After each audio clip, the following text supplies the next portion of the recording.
Hello everyone, తొలి ఏకాదశి రోజు మనం అయితే పేలాల పిండి చేసుకుంటాం కదండి. ఆ పేలాల పిండి ఎలా చేసుకోవాలో చాలా సింపుల్ గా అయితే చేసి చూపిస్తాను, చూసేయండి. ముందుగా స్టవ్ ఆన్ చేసేసుకొని బాండి పెట్టుకొని బాండి హీట్ అయిన తర్వాత 1 స్పూన్ గీ వేసుకున్నానండి. గీ మంచిగా హీట్ అయిన తర్వాత దాంట్లో మీకు నచ్చిన డ్రై ఫ్రూట్స్ అన్ని వేసుకోండి. నేనైతే కాజు, బాదం అండ్ కిస్మిస్ వేసుకున్నాను. సిమ్ ఫ్లేమ్ లో పెట్టుకొని మంచిగా గోల్డెన్ కలర్ వచ్చేలాగా ఫ్రై చేసుకోవాలి. ఆ ఫ్రై అయిన డ్రై ఫ్రూట్స్ అన్ని అయితే ఒక బౌల్లోకి అయితే ట్రాన్స్ఫర్ చేసుకుంటున్నాను. సో ఇప్పుడు అదే బాండీలో ఇంకో 1 స్పూన్ అయితే గీ వేసుకోవాలండి. ఈ ప్రాసెస్ అంతా గీతోనే చేసుకోండి, అప్పుడే ఫ్లేవర్ బాగుంటుంది. ఆయిల్ అయితే అస్సలు యూజ్ చేయకండి. సో ఇంకా 1 స్పూన్ అయితే గీ వేసేసుకున్నాం కదండి. గీ వేసుకున్న తర్వాత దాంట్లో మనకి బయట సూపర్ మార్కెట్స్లో అయినా బయట స్టోర్స్లో అయినా అయితే మనకి మొక్కజొన్న గింజలు అయితే దొరుకుతాయండి, ఎండినవి. సో ఆ మొక్కజొన్న గింజలు అయితే తెచ్చుకొని ఇంట్లోనే చేసుకోండి. పాప్కార్న్ చాలా మంచి ఫ్లేవర్ ఉంటుంది ఇంట్లోనే ఫ్రై చేసుకుంటే.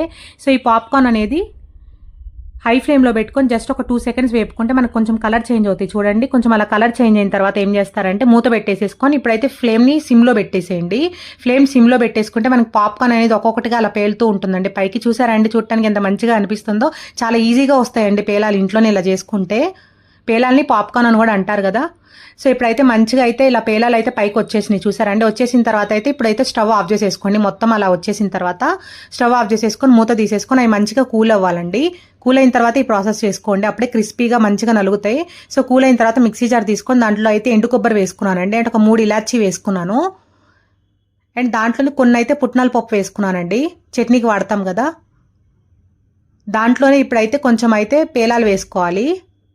అలా వీడియోలో చూపిస్తున్నట్టు కొంచెం కొంచెం వేసుకుంటూ అయితే మిక్సీ పట్టుకోవాలండి. అంటే మీ మిక్సీకి తగ్గట్టు వేసుకోండి పేలాలు అనేవి. సో నేనైతే ఫుల్ కప్ అయితే వేసేసాను.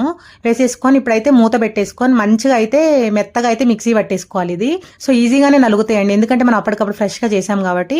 ఇప్పుడు మనకి మిక్సీ వేసిన తర్వాత హాఫ్ పోర్షన్ అయింది, చూసారా పేలాలు అనేవి. దాంట్లోనే మీ టేస్ట్కి తగ్గట్టు అయితే బెల్లం వేసుకోండి. నేనైతే 1 కప్ తీసుకున్నాను కాబట్టి హాఫ్ కప్ అయితే బెల్లం వేసుకున్నట్టు అర్థం అండి. సో అలా అయితే మంచిగా అయితే మిక్సీ పట్టేసేసుకుంటే ఇప్పుడైతే పిండి ఇలా వచ్చిందండి. ఇట్లా ఉట్టిగా తిన్నా కూడా చాలా బాగుంటుంది పిండి అనేది. నాకైతే చాలా ఇష్టం ఈ పేలాల పిండి.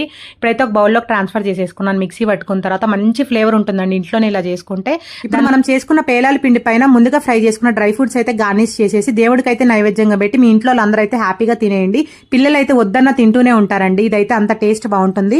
సో ఈ రెసిపీ అయితే మీకు నచ్చింది అనుకుంటున్నానండి. నచ్చినట్టయితే ఖచ్చితంగా ఒక లైక్ చేయండి, షేర్ చేయండి అండ్ కామెంట్ చేయండి. And me friends and family members కి రీల్ షేర్ చేయండి. ఇప్పుడు కొంచెం వాళ్ళకి యూస్ఫుల్ గా ఉంటుంది. ఎందుకంటే ఇప్పటి నుంచి అయితే మనకి తొలేకాదశి నుంచి అయితే మనకు ప్రసాదాలు అయితే స్టార్ట్ చేస్తాం కదా చేయడం. సో ఇప్పటి నుంచి అయితే మీకు ఒక్కొక్కటిగా ప్రసాదాలు కూడా షేర్ చేస్తానండి మన ఛానల్లో. సో ఈ వీడియో మీకు నచ్చినట్టయితే లైక్ చేయడం మాత్రం మర్చిపోకండి. ముందుగా మీ అందరికీ తొలేకాదశి శుభాకాంక్షలు అండి.